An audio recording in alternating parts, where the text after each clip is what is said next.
जय जगन्नाथ सांग मैंने आज साईरा काली मत कही मम्मी मो पे इडली तरकारी बनई दौन आम मिसिकी पार्टी करूँ तापर मुझे इडली खाइबू हाँ ठीक अच्छे मु गोटे दिन पूर्वर बिरी चाउल बाटी रखी आलू मटर सिझे देकी तार तरकारीटा तैयारी करदेली तापर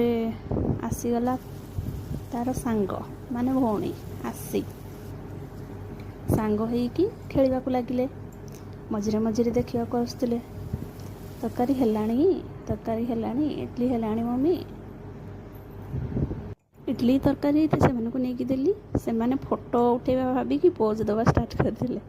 आमर तैयारी है इडली तरकारी रेसिपी जदि दरकार ताहले कमेंट बॉक्स रे रेसिपी लिखिले मु आपन को दे देबी आपन को मो रेसिपी जदि भल लागिथिबो लाइक आ मो चैनल को सब्सक्राइब करिए थैंक यू।